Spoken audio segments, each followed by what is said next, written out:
Hi Derek, this is Komal from Case, where IT consulting firm. I'm trying to reach you regarding the job opportunity for technical trainer with one of our direct clients. Also shared you the complete job description to your email.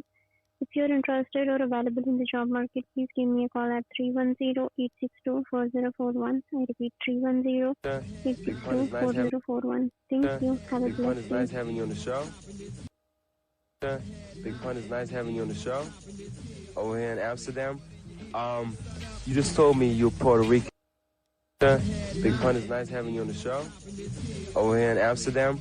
You just told me you're Puerto Rican. Your roots are Puerto Rican. I want to know from you. First question is gonna be, how important is like the Puerto Rican community for the whole hip hop culture out in New York? Very important because any hip hopper already knows that we've been involved in hip hop since day one, whether it was MCing or breakdancing or graffiti or whatever. But we never really was factors in the lyricist part too much. You know, we have Puerto Rican rappers, but never a Puerto Rican rapper that was like at the caliber of the top black rappers. So what we're trying to do here with me is start having that, you know, have Latino rappers that are at the level of the top black rappers. That way you can stop saying that's a Latino rapper and that's, you know, and that's just a rapper. You know, we're just MCs. Now, Big Pun, the reason why a lot of us foundational black Americans had a lot of respect for Big Pun, he wasn't saying, well, we created it. He's like, okay, I don't want to just be looked at as a Latino rapper. I just want to be looked at as a dope-ass rapper. You know what I'm saying? And he gave some shout-outs to black folk. He didn't run around and start talking about we ain't got no culture. The U.S. ain't got no culture. He ain't say none of that. No, he didn't do none of that. You understand? He didn't do none of that. He showed some respect in the game. We gonna do some more straightening tonight out. There's definitely gonna be some more straightening. I want to play some footage from our so-called people of color allies. You know, they're gentrifying the hell out of black folks out there in South Central LA. Here goes more your black and brown coalition. The black elected officials refuse to address the problem. My own congressman refuses to address the problem. And I think the problem is black folks see all minorities as allies. And this is not the case. These people are not here for our common good. They're here for their own good. Where I don't have any ill will towards anybody, I also want to look out for my race. I'm a black American. I've never used a hyphen. But I will refuse to turn my back on my race and see what's going on in South Central to my people and let these people come in here and just take over. I'm not going to sit back and watch it. And I think it's a terrible thing, a horrendous thing for anybody to see this going on and say, well, he's a minority like me, so I won't speak up. I don't care where he comes from. The key to this whole thing is stop the denial, stop the alliances of, in other words, he's a minority like me, so I can't speak up against him. If this was white folks committing these lynchings to us in South Central, what's going on, there would be an outrage in this country. We have had firebombs thrown through windows. We have had people's cars burned in the driveway because they happened to move into the wrong communities. We had a lady who moved to East LA, came to the state from the South, not knowing what East LA was. It was an all-Hispanic community. She wasn't there one day. We had another man who was burned out of his house in Torrance last year. We had 5 murders in Hawaiian Gardens just because the people were black. This would not be tolerated if this was white on black crime. But the fact that these people come here, and it's the numbers, sir. It's the numbers. They come here in the numbers, they build up the Hispanic community, and they get this sense of power against us. And there are race riots in the schools every day in Los Angeles. It never makes the media. The black kids are being run out of the schools every day and told to go back to Africa. It never makes the media. We are having people who are being discriminated against on. Shout out to your black and brown coalition. Shout out to your black and brown coalition. And I got a real good picture Old Donald J with the toupee with Rev Rat Al Sharpton. Oh, they look snuggled up, don't they? Donald's kind of leaning in like this my homie. Al Sharpton, shout out to Nori for apologizing a lot. What you apologizing for, nigga? You a hip-hop gangster. What you apologizing for? You ain't supposed to be apologizing. I thought hip-hop was about not apologizing. I thought it was about sticking it to the man. You understand? That's what I thought it was about. But see, we gotta have some more straightening going on. We need our Pay for it. We need our reparations, see? Aileen King, I saw your children yesterday at the Okeechobee camp. Why didn't you put them in the nursery? I don't make enough to pay for it. How much does it cost to put them in? 85 cents. 85 cents. That's right. Aileen, what time did you come out the field this morning? 6 o'clock. What time would you get home? About 3:30, 4 o'clock. 6 this morning to 4 o'clock this afternoon. That's right. Now listen, How much did you earn? $1. Now look, that's in the South in the 1940s. All right? That's in the South in the 1940s. Now, this sister is working in the field. Okay? Now,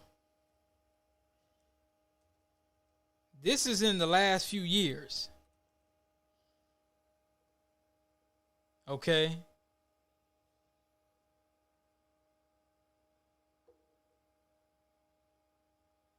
And this is somebody in the last few years. And you would think, and listen to this.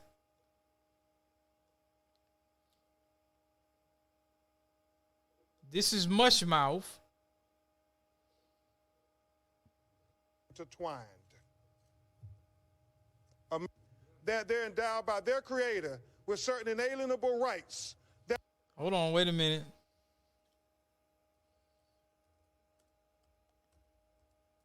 They didn't sound Mushmouth back then.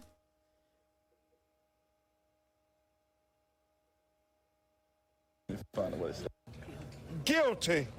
He could not contain it any further because think about how long he and Wanda have been enduring all the innuendo, all the allegations, all the character assassinations, long legs with dirty toenails. Just imagine all they went through. That when he heard that, Reverend Al, he could not contain himself because experience the prosecutors cheering. Now does this? Now look. Now you got Al Sharpton in the background. Now listen to this sister here.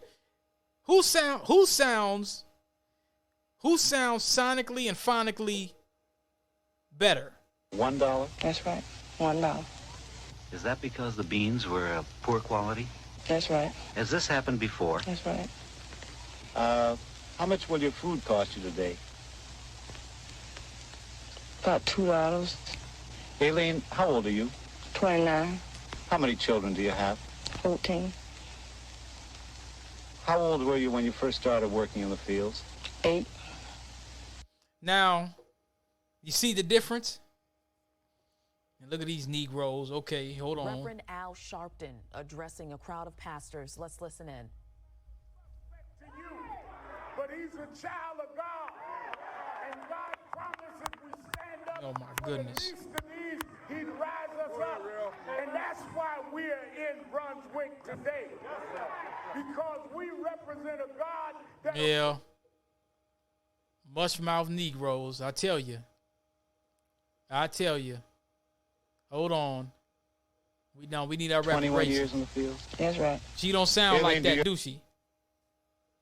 Aileen King, Yeah, she don't sound like a mushmouth. Hold on, where is this at? Yeah, look at this nigga. Here we men go. calling I literally have black men calling my radio show saying, well, we've got enough black women in power. You know, Ketanji Brown Jackson in the Supreme Court. We have Vice President. No, Ketanji. Didn't she sign up against a bunch of black IT professionals in that Northrop Grumman ordeal? years ago. It was some big government contract for IT professionals and a lot of black folks in tech. She wouldn't allow the lawsuit to go through. No, don't mention her. Don't mention her. Don't mention her at all. No. Hold on. Don't mention her at all. Harris, I don't know if I want to vote for Stacey Abrams. Who would not be proud of Stacey Abrams unless you are so insecure as a man? Why would you be proud? Why would you be proud? Are you proud of this? You ain't proud of this, is you? Good evening to you. I'm Christine Johnson. And welcome. Probably never as he kicks off his national action. I think helping the government go after boxing promoter Don King and music executives. Now we learn he also went after mobsters, including the legendary Vincent the Chin Gigante, the so-called Oddfather who paraded around in his bathrobe and pajamas. Though he has ducked and dodged questions about whether he wore a wire for the feds, that wasn't possible today since a batch of government documents were made public. The conversations were recorded. And there's also the issue of how he became an informant. Some say he was pressured into it after he was caught in a drug Excuses. sting. This HBO undercover sting video that aired in 2002 shows Sharpton with a cowboy hat pulled down over his bouffant hairdo. Sharpton appears to nod when an agent offers him a cut from future drug sales. But now Sharpton claims he went to the feds for protection from threats from mob-connected music executives and was asked to rat out. See, he went to the feds because he was a coward. He didn't want to do his time and do his crime. All them old civil rights retreads, all them old niggas always tell me, well, you need to do your time if you do your crime. Okay, why didn't he do his time? Out the bad guys. They were threatening to kill me. And while the feds say his information helped bring down guys like Gigante, Sharpton says he didn't know how his information was being used. I have never met any of these guys. The guy with the pajamas, I don't walk around with guys that walk outside. I never met these guys. Well, Sharpton says he's not embarrassed by anything that he did. What he is embarrassed about, he says, is how, quote, fat he used to be now that he has reinvented himself as a skinny. Really? Oh, yeah. Hold on.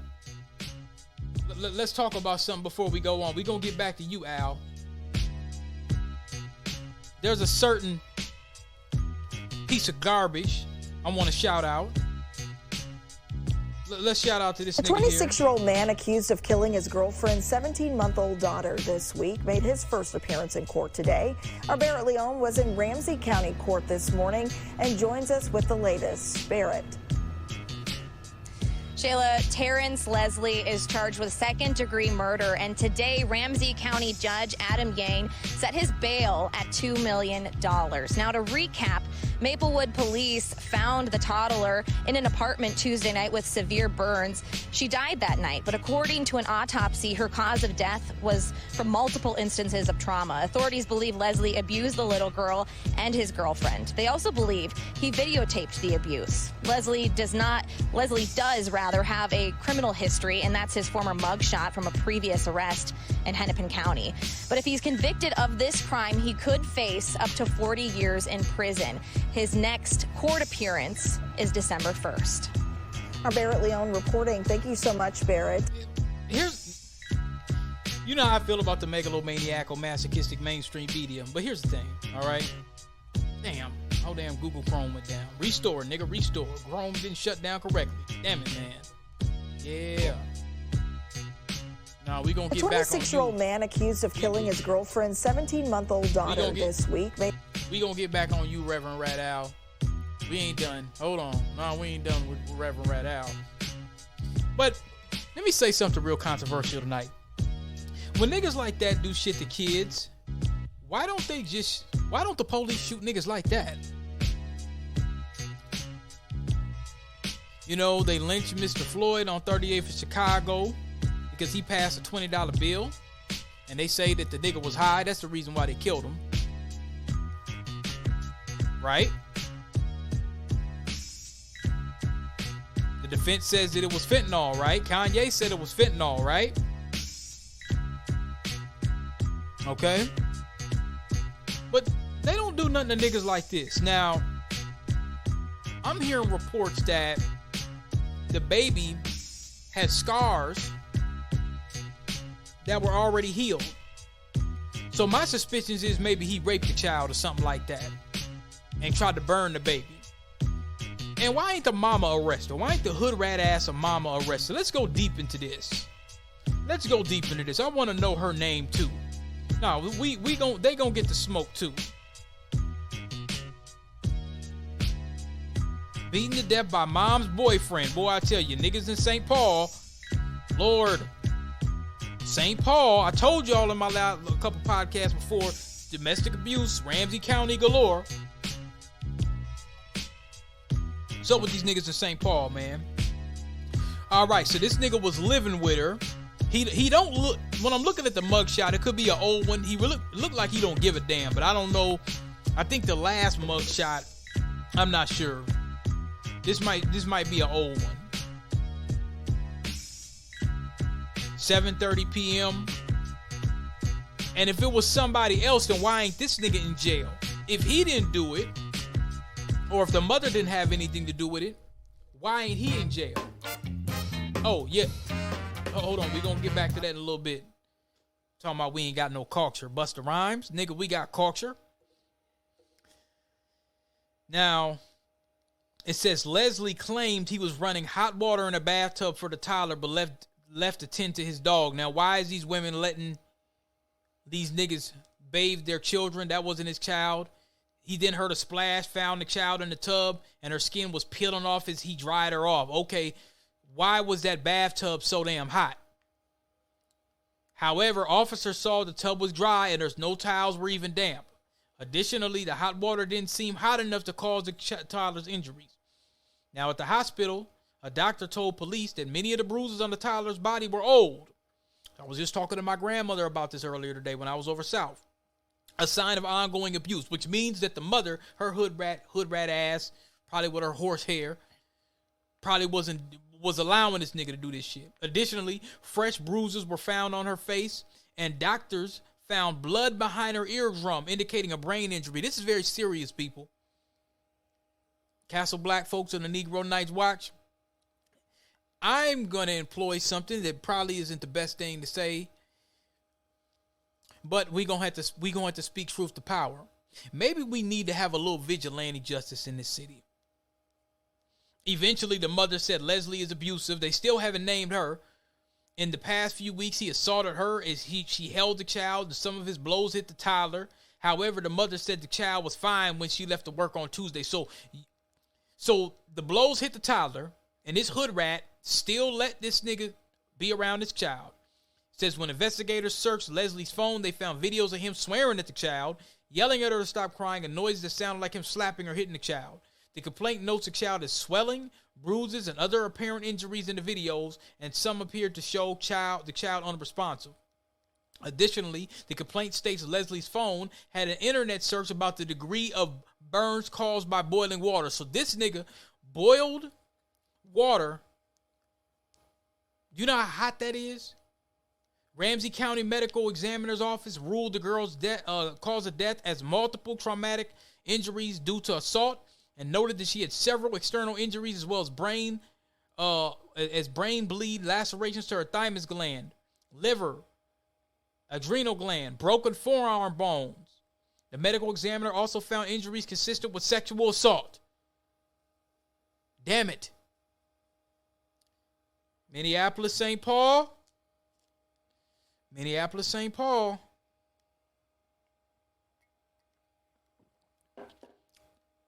You hood rats gonna have to start getting choosy.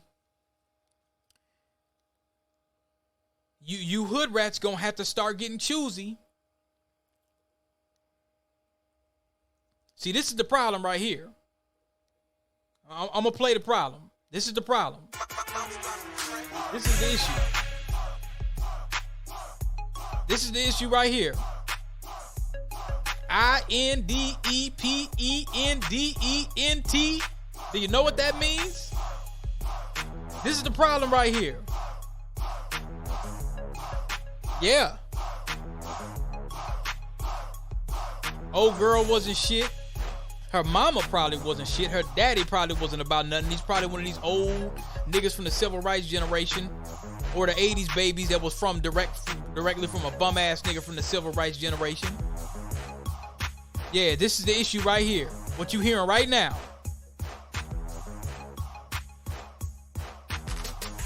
That's the issue right there. What you hearing? This song right here. This is the problem. Then it says, while police arrested both Leslie and the child's mother, the Ramsey County Attorney's Office said Thursday the police haven't yet presented a case against the mother for charging her review, and they should charge her ASAP. Let them sit side by side after somebody pour some boiling hot ass water on the both of them, beat them, tar and feather their ass, and give them 40 plus years. I think they should make a special trip and send them a private jet, or not even a private jet, a long, hot, funky Greyhound bus ride, hog-tied, and don't send them anywhere. Don't send them to Oak Park Heights, that's too clean. Don't send them to Moose Lake. Send them to Angola, Louisiana State Penitentiary. Send their ass to both of them.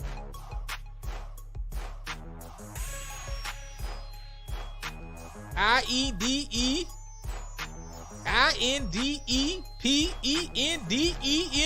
Do you know what that means? This is what this means. $2 million bail set by a dusty ass Negro that you let in your house. That's the problem. Do you know what that means? Yes. That's what I suspected. I suspected that he raped a woman. That he raped a little girl. Why don't the police shoot niggas like this? Why does it got to be like Mike Brown? Why does it got to be George Floyd? Why does it got to be Philando Castile? Why couldn't the police just shoot this nigga? Well, you know what I'm saying? Why does it got to be Armand Arbery? Why does it got to be, the brother that was in Taco Bell out there in the Bay Area? Why did it have to be Breonna Taylor? Why couldn't it have been this nigga? Huh? Y'all ignore all the black folks that's minding their own business, and you let niggas like this go around. See, if Minneapolis police, I'm giving race soldiers a pass. This is the first time. I'm going to give race soldiers a pass.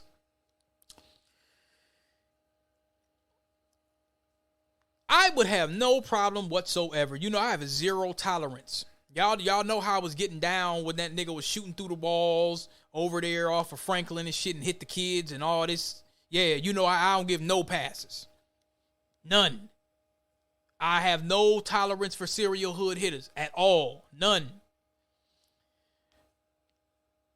Why don't the police just catch one of these niggas down bad?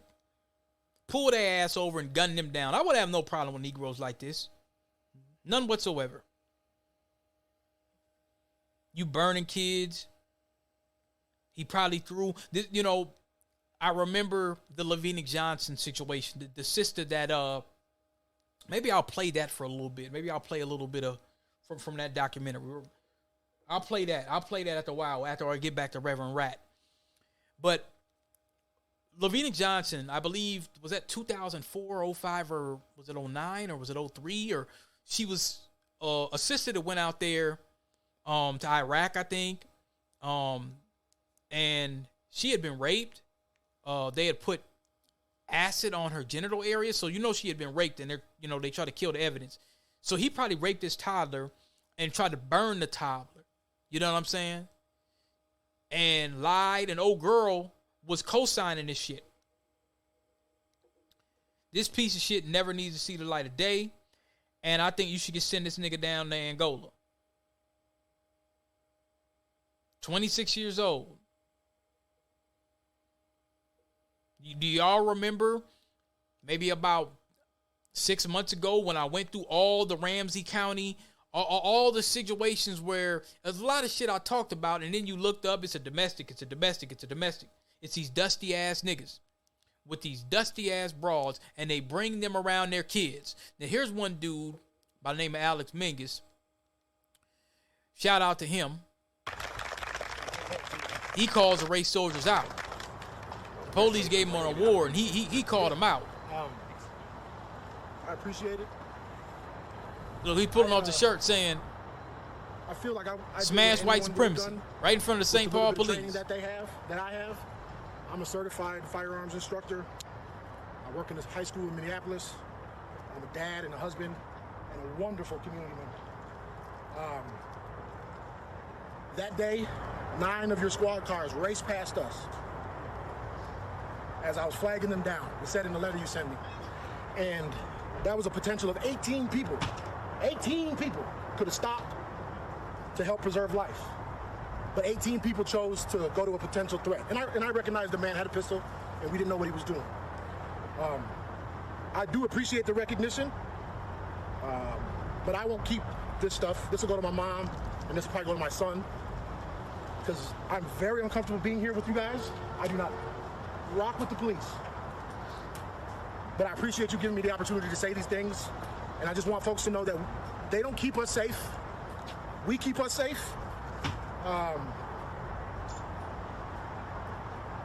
Riots work. Thank you. Appreciate you. Yep, riots. As Solomon says, riots and healthy negotiations. See, this brother here. Oh, we're going to get on that in a minute, too. Oh, we're going to get on that in a minute. Yeah, we're going to get on that in a minute. I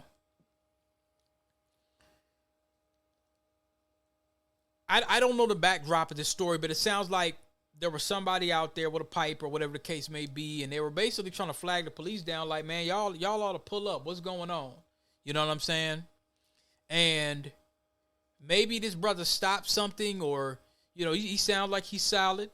You know, I don't know too much about him, but I mean, he sounds like you said, he's a community member, husband, firearms instructors. You know, a lot of the brothers that are firearms instructors, you know how hard it is for, you know, a black man to pretty much do anything when it comes to being excellent. You know, you're going to have to put in a little bit more work. So I'm assuming that this brother's an outstanding community member and an outstanding firearms instructor. He had to go through all the bells and the whistles to get his firearms, and to instruct and to do all of the things of that nature.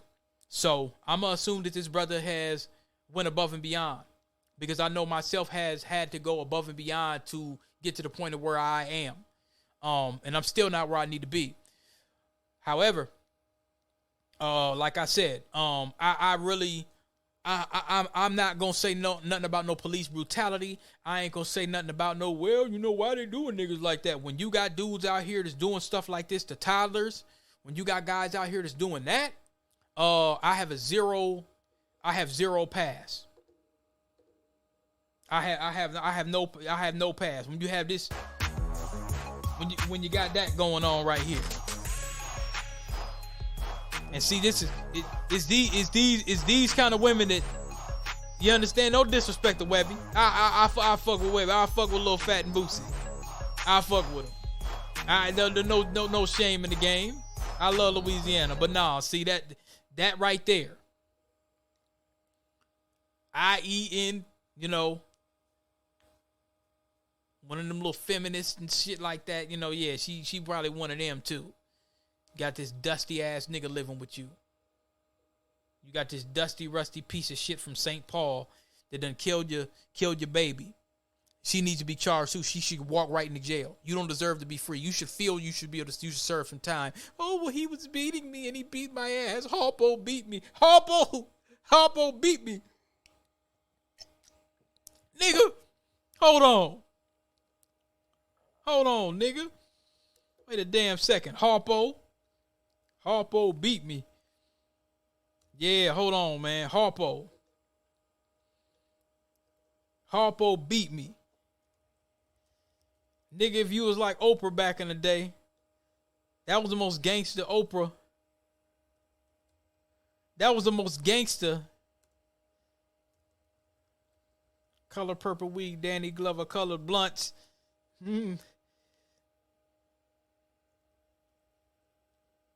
Harpo beat me. Come on.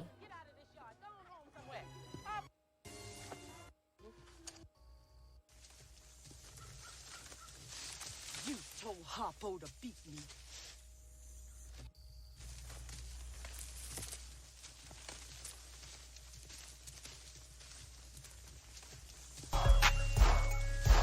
You told Harpo to beat me.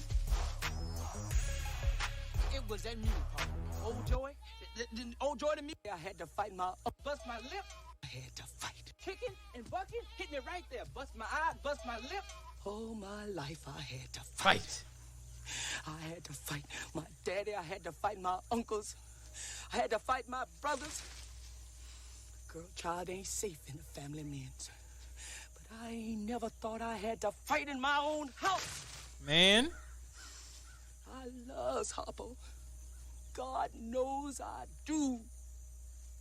But I kill him dead before I let him beat me. Man, please. Come on now. You should have been like Sophia.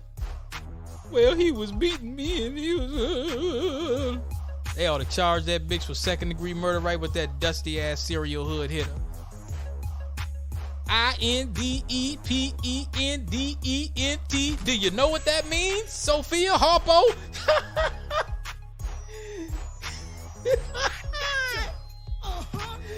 Do you know what that means, Harpo? Do you know? I got you.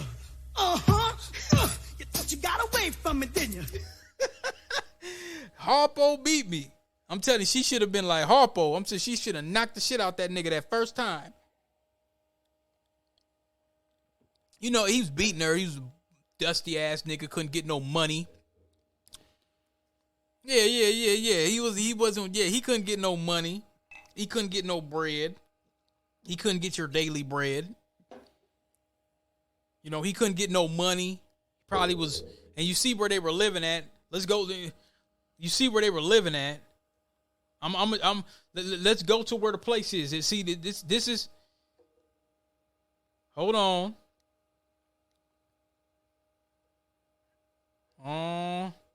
Let's see where they were living at. Let's go to Fox News. Let's get the right wing perspective here. You know they gonna have a lot. Yeah, 1400 block of County Road B East in Maplewood, out my neck of the woods, nigga. Please. 1400 block County Road. Yeah, see. Let me see. Hold on. Let me look at this real quick. Yeah, this dusty ass nigga. Let me see. Yeah, man. She probably was paying all the bills. They said the child was extremely listen to this. Here's another one. The child was extremely lethargic and unresponsive. The girl would not open her eyes. When medics removed the child's clothing, they found dark bruises all over her back and abdomen and rushed her to Children's Hospital in St. Paul. Child went into cardiac arrest, died 9:53 p.m. Officers noted the bathtub was completely dry except for a few water droplets around the drain. And see, there were no damp towels in the bathroom. See, that's all you got to do. You know, like if your child, if you got a child and you say, hey, you make sure you go take a shower, whatever the case may be, and the child be like, oh, yeah, I took a shower. You could go and check that bathtub. That bathtub shouldn't be dry. You know they lying. Lying bastard. You lying like that sister said, the old sister from the reparations said, you gooseneck bastard, you're lying from the pits of hell. You're lying from the pits of hell.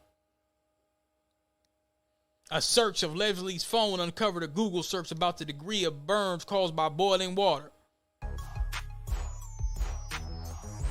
The girl's mom told police Leslie called her around 4 to 5 p.m. on Tuesday, during which Leslie told her the child fell into the tub and was burned. She returned home and spent time trying to arrange a ride to the hospital. Now, the emergency room doctor told investigators many of the bruises on the child's body were old. Ongoing abuse charges alleged. Fresh bruises on the child's face. See, the liberal limousine didn't really want to get into these details. Fox 9 News did. Not saying the right wing's any better. Blood behind the child's eardrum. Then hear this. The child's mom told police she's been dating Leslie for 2 to 3 months. You done moved this nigga in within 2 to 3 months. And they've been living together for several weeks, charges states. Man, you dusty ass Ramsey County hoes. Oh, man. After initially denying Leslie abused her, she admitted he punches and kicks her. In the last few weeks, the child's mom said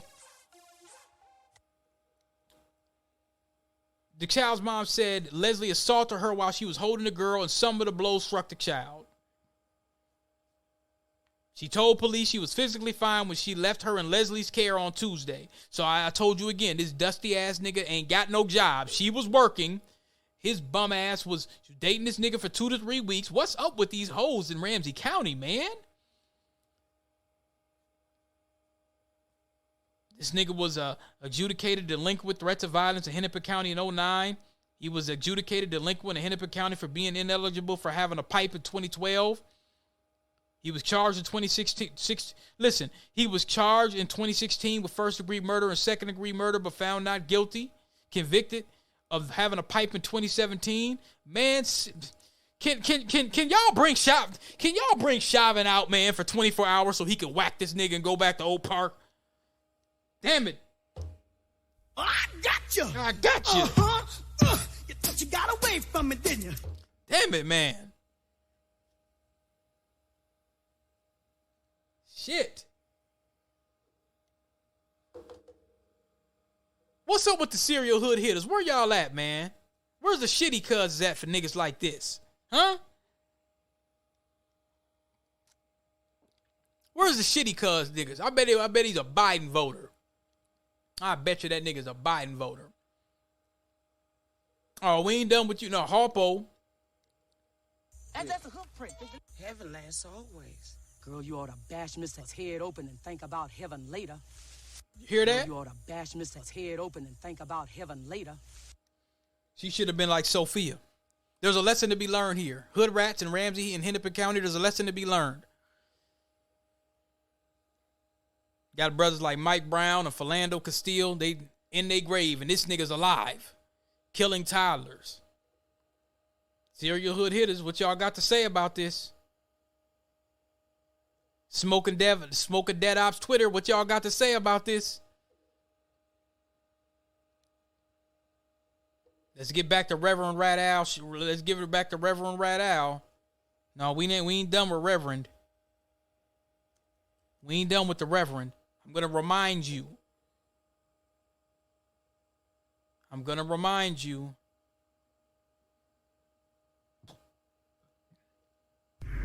We have, don't say anything illegal. Play it straight. So everything across the board, they tried to continue. They went down, and it went nowhere. Al Sharpton. Was it informant? Absolutely. Yes, he was an informant. He tried to pull over. That was Al Sharpton, because he tried to do a drug deal with the agents. And then he became an informant after that, 100%, no matter what he says. He was an informant. He tried to do a drug deal. They got him on tape doing the deal, the whole bit. Al Sharpton. Al Sharpton. Was it and you're proud of that, Al? I got you. You thought you got away from me. You thought you got away, huh? You thought I didn't see you now, didn't you? You thought I didn't see you, Sharpton. You thought I didn't see you, huh, Sharpton? Uh-oh. Oh, you didn't tell? You proud about that, Sharpton? From East New York. When I think about it, why would I tell him to go confess? Well, I give a fuck. There was a speaking out. You want to kill him? And Gas Pipe came to me, the underboss of the Lucchese family. Mm-hmm. And he said, this Al Sharpton's going to come down. You want to kill him? I said, no. What do you mean, kill him? In the middle of the street? Because he's protesting? Yeah. No, get the fuck out of here. No, that's insane. Because if that's what you do, then there'll be 4 million of people protesting the next day. What are you, crazy or what? Can't do something like that. Just let him walk through. Let him protest and walk through. Mm-hmm. And do his protest and whatever. See? That nigga ain't been shit a long time.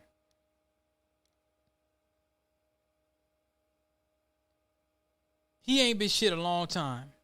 News on this. I mean, news day. Remember Al with the sweatsuits and the gold chain and the perm. Yeah, and the wire. Yeah. And the wire.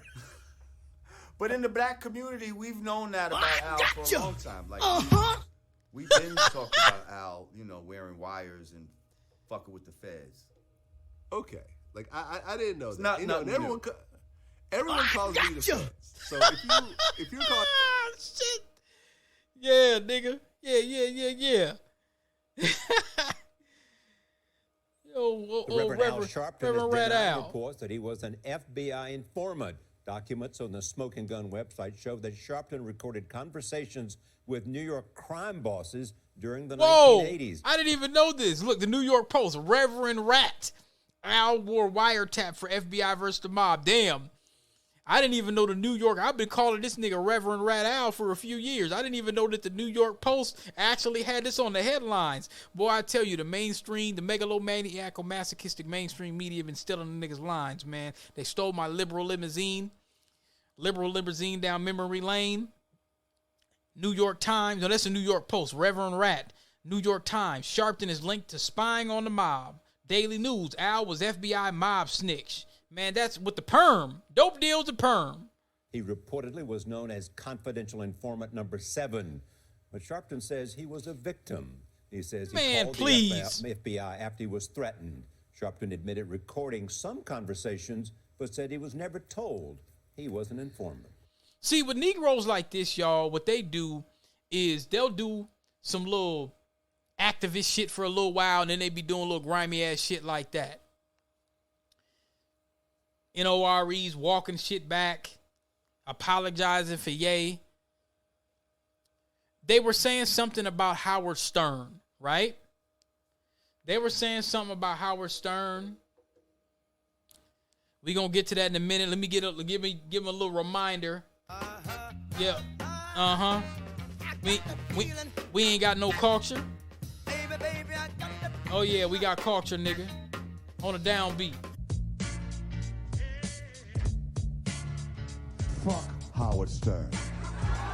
Yeah. You know who I can't stand? Fuck Howard Stern. Fuck him. Fuck that white boy.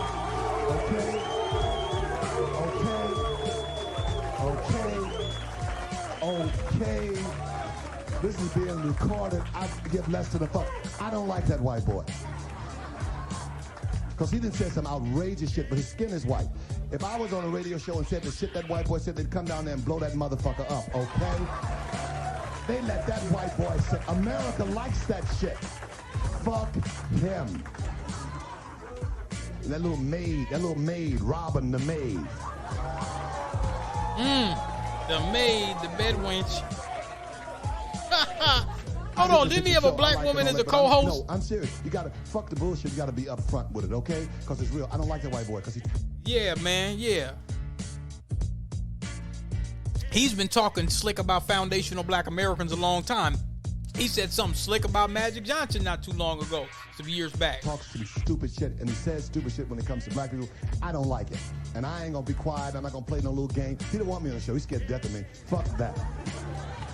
I'm not into that white trash bullshit, and I'm gonna tell you why. I'm not into it, because I'm from the South. I know it. Couldn't come in my backyard, because he's trash, and I'm gonna tell you why. He says outrageous shit, because there's an African doctor that does a lot of stuff with herbs and shit about AIDS, and he's done a lot of progress to make you live longer, and it was a rumor that he discovered a cure, and Howard Stern said... he's supposed to be talking about Dr. Sabai, I think. Dr. Sebi. Said, quote, no, niggas ain't discovered no cure. They can't even discover something to keep their hair straight.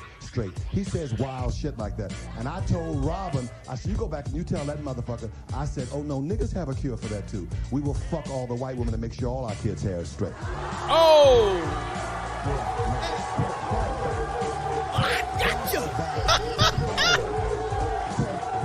Yeah! You got a mic drop on that, Paul. Paul was great.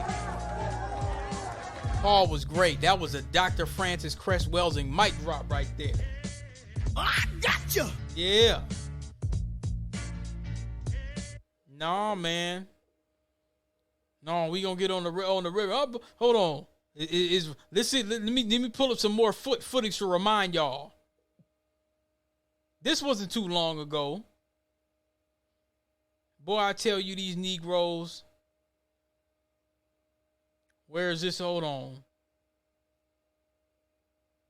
I'm telling you. Hold on. I'm telling you, Nick, man, these white liberals made so much damn money up here, man, in Minneapolis.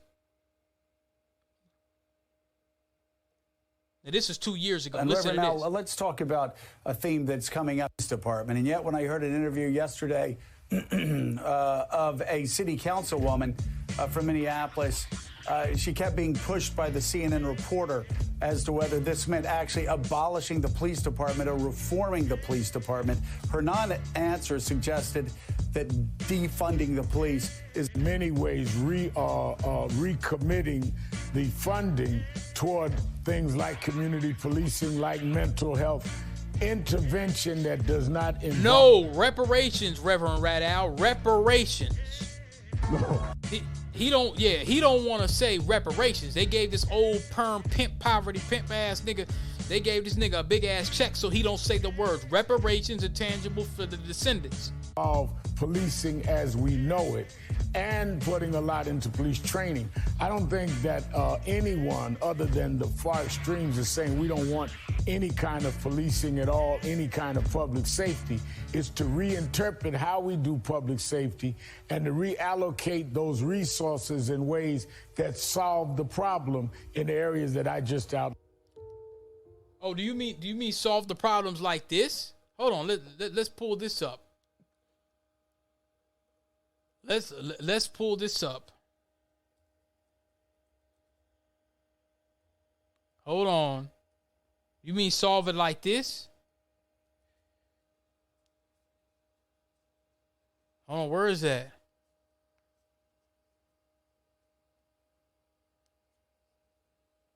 Like this. It's an historic day for thousands of undocumented immigrants. New York's new green light law is now in effect. This is making more than 260,000 people eligible to get their driver's license. And as News 4's Ida Siegel tells us, the line at the DMV was wrapped around the block. Still going to be 3.5 hours after waiting on this line. The Yonkers DMV packed to the brim today. Look at this shit. Just to get inside the building was 3 hours long. Then another 3-hour wait once inside. I was here since 9 o'clock in the morning. I was in the line. And how long have you been online? Now it's like... So you can give undocumented immigrants licenses, which means you're going to give them the right to vote. You're going to give them the right to vote. Let me find out. There was something else. There was something else. Hold on. Let's pull this up. Where was this at? This was somewhere where they had Xbox and they had all kind of shit going on. They had all kinds of shit going on. Let me see.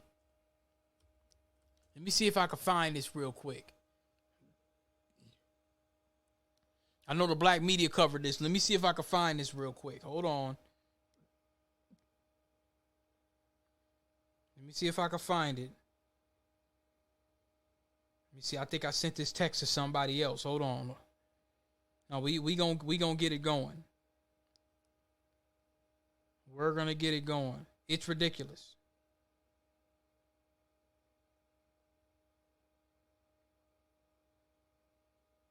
Let me see. Is this it? No, that ain't it. Okay.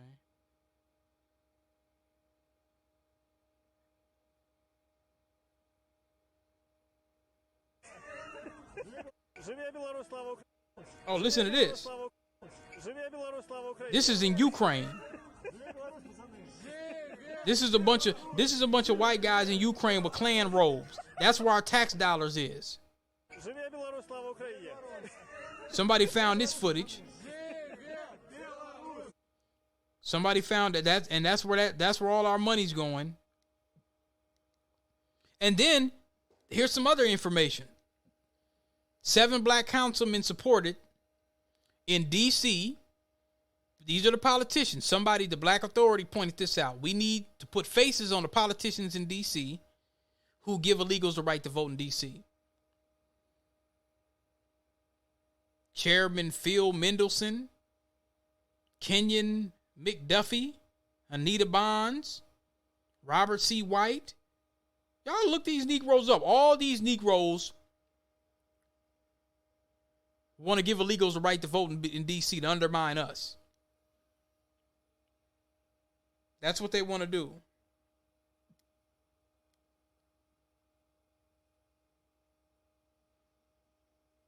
That's what they want to do to foundational blacks.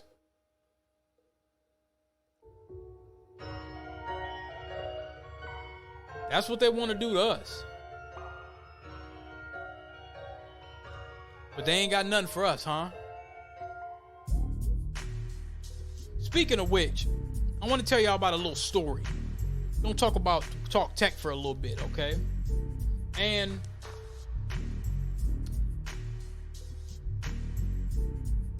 I was at work one time, and I was working with this Asian dude. So much for your People of Color Coalition.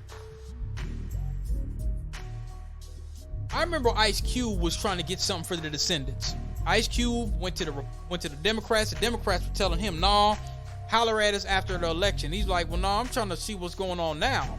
Get something tangible for our vote." They said, "Well, holler at us after the election." Basically, you Negroes need to just vote because the Republican boogeyman is going to get you. So vote, get us in office so we don't have to do anything for you. And then after we get in office, we don't have to do anything for you again. So let's use some Republican right-wing fear-mongering. If you don't vote us Democrats in, the Republicans are going to come under the table and they're going to steal your food and they're going to do this and do a bunch of bullshit, right? All right. So Ice Cube was working on the Black America plan. Probably was studying under Dr. Claude Anderson's doctrine. So he went to sit down with the Republicans and have a conversation. And you had a bunch of coon-ass niggas attack him for that. Then, after a while, Black Lives Matter, Chapter Corporate, and all these other little places were complaining and whining because Biden would stop answering their calls. Well, this white dude, or this Asian dude that I was working with, gonna tell me, he said, "Oh, I bet you mad at Cube." Now, I didn't really want to get in that conversation with him, but I kind of thought about it. I said, well, damn. Why is he asking me if I'm mad at Cube? Because he probably went down to sit down with Trump and this, that, and the third. And so I didn't really say too much to him. Then another day, he gonna tell me, he gonna go in front of a team meeting and say, well, I went to South Central and I did a little tour to see the Bloods and the Crips. And he was talking about these black folks as if he went to go see a zoo. Now, this is your liberal limousine. I just want to be very clear about what kind of environment was this. This was a lettuce, bacon, and tomato 5,000. Oh, George Floyd. Oh, you know what happened to George Floyd was a tragedy and all this. And I'm gonna be real clear about something else. I was gonna talk about it a little later, but I'm gonna say something. You had a lot of Negroes that just wanted to go to the protest so they could get high, eat barbecue, and try to see if they could get some little Becky Cave Crotch. This was a Becky Cave Crotch protest for a lot of Negroes. They figured, well, you know, I could get out here, I could get me some little biracial sex, I could get me some little Caucasian sexual interracial access. So I'm just gonna hang out, try to see if they could knock them down a white woman. Try to get them some little liberal limousine cave crotch.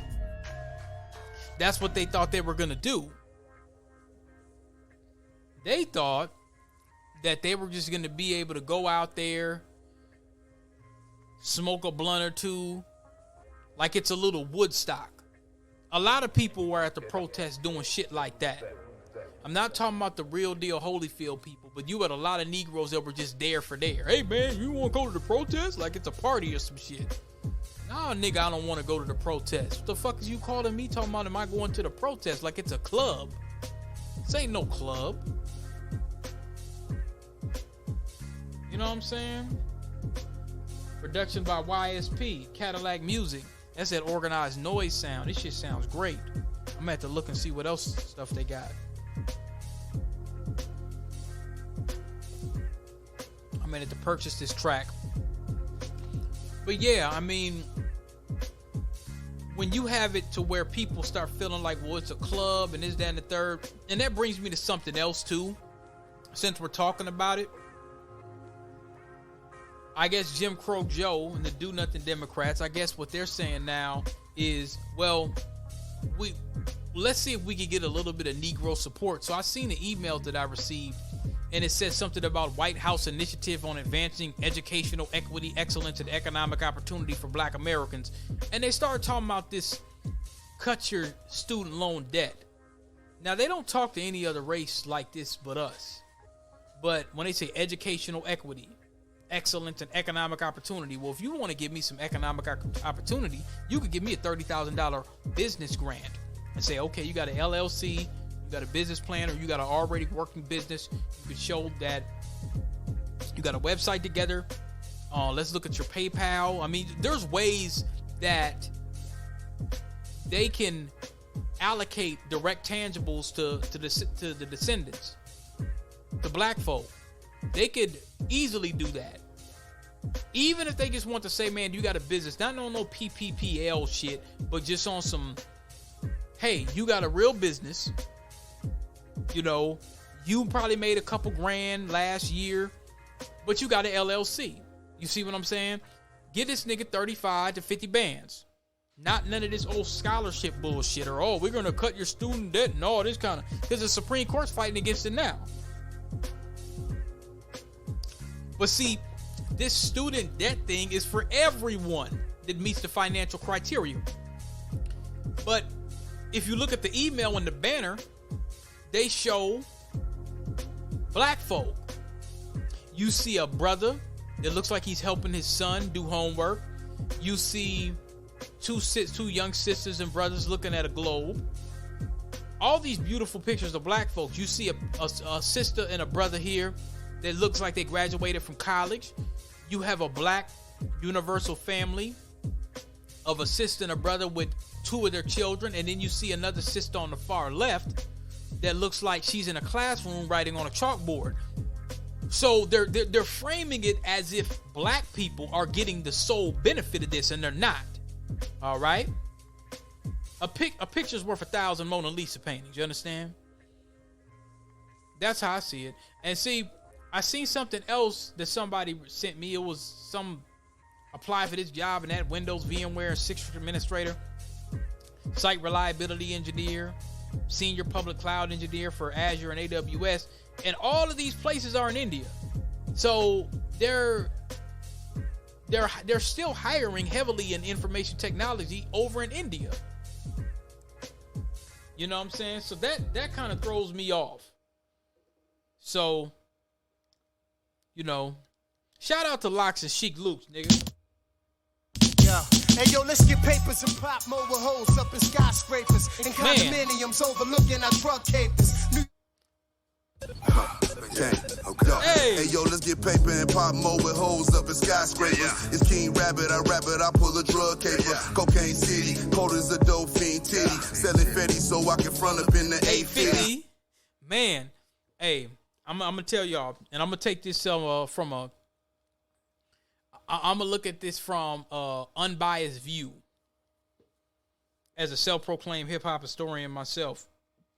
You know, I was a nigga that had all the damn CDs, man. Like I was a nigga where I had my shit in ABC. Everybody know that came over the crib back in the day, like in 98, 2000, whatnot.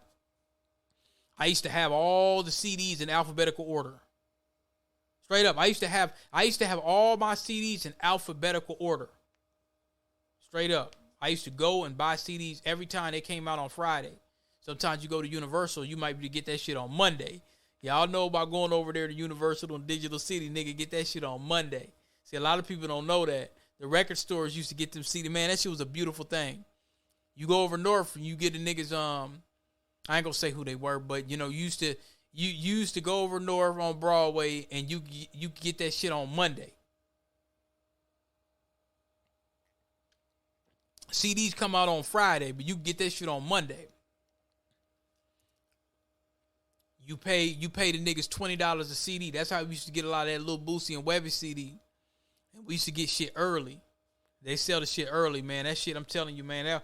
That was a beautiful time, man, because we used to hop on the 5. We used to hop from over south. We used to hop on hella buses to be able to either go to Electric Fetus. Well, Electric Fetus, you only had to get on 1 and number 2. But if you want to go to, what's the one with them rhyme sayers dudes? Fifth Element. When I used to fuck with Foreign Exchange and Little Brother and all that, man, I jumped on a cold-ass bus on Hennepin. Was that Hennepin or Lindale? I don't remember. It was one of the two. I'm telling you, it was a beautiful things. See, when niggas start talking about hip-hop and this, that, and the third, like I said, man, before we had cars, we had to get the Stillmatic Circuit City bonus CD, the bonus song. Stillmatic had a bonus song. You had to go to Circuit City to buy that. You couldn't buy that nowhere else. Talking about we ain't got no culture, nigga. We got culture. Fuck you talking about Busta Rhymes. We got culture, nigga. We the descendants of the fucking slaves, man. We built everything around this bitch. We got matter of fact, I'm about to do this. Ain't nobody ever did this live before. Why did Cain kill Abel? We gonna do this live. We gonna do this live, and nobody's ever done a review of this song, but I'm gonna do it tonight. Yeah. Hey yo, let's get papers and pop mobile hoes up in skyscrapers. Hey yo, let's get paper and pop more with hoes up in skyscrapers. Man, objective review. The new Gangsta Gibbs and new Freddie Gibbs. Y'all know that's one of my favorite artists, but that album is really truly a 5 mic album. I mean, it's a mix between a hotel and a spaceship. The way it blends together, the theme. It's a really well album. I'm a little disappointed where he said that's going to be his last album and he's retiring. I'm like, damn. But man, you've been at it 15, 20 years. He's made it to where a lot of guys that came out when he started, they're not around. Work with the best. He worked with Madlib, Scarface, Snoop Dogg smoked the niggas weed, the nigga got wine. I mean, he really did it. Look at an objective point of view. And I got to look at it from that standpoint because you're coming out of Gary, Indiana.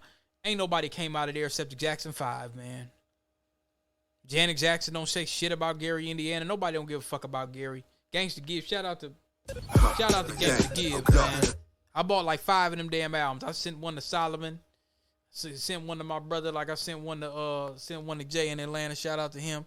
You know what I'm saying? Like, shout out to that nigga, man. Freddie Forgiato got me through some dark times, man. I remember when I had my shop on 35th and Mini IHOP, and I was showing the niggas. I said, man, this nigga from Gary could rap. The Miseducation of Freddie Gibbs, and then the Midwest Box Frame Cadillac music. That shit came afterwards. That was like when the blogs was kind of doing shit, and I think it kind of threw niggas off a little bit. But I was like, yeah, the Miseducation, that mixtape is great. It had the folks up there where it had a 6-point star with the forks, and then on the other side it showed the little hat with the cane and shit. I remember that. I'm telling you, man, that was, and that's when I had my little Delta 88. See, this hip hop, man. This is what the fuck, nigga. This hip hop. Hey yo, let's get paper. We ain't got no culture, Busta Rhymes. What you mean, nigga? We ain't got no culture. The Steel City, Gary, Indiana. Shout out to them. But anyway, let's do this review. We're gonna do this BG review. We're gonna wrap it up in a little bit after we do a couple more. We got to talk about this one too. But let's do this review. I want to do this review.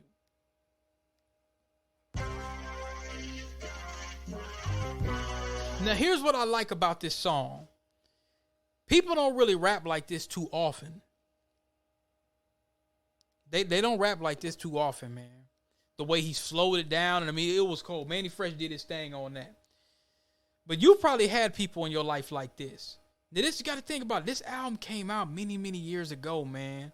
When did BG Checkmate came out? This was another good album. This was a really, really good album, man. I actually like this one a little better than Chopper City in the Ghetto. When did BG Checkmate come out?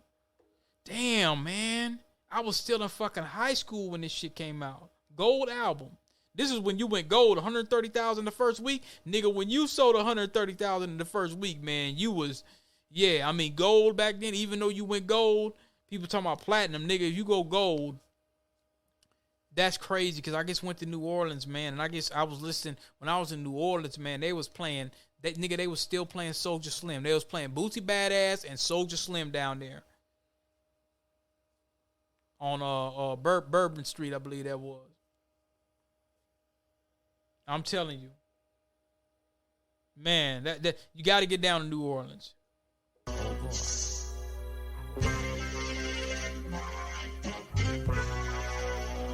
It had this Frankenstein feel, which I thought was kind of dope. You know what I'm saying? Fair use, YouTube, fair use. Fair use, YouTube. Trust me, hoes, they all slick. I found out they ain't shit.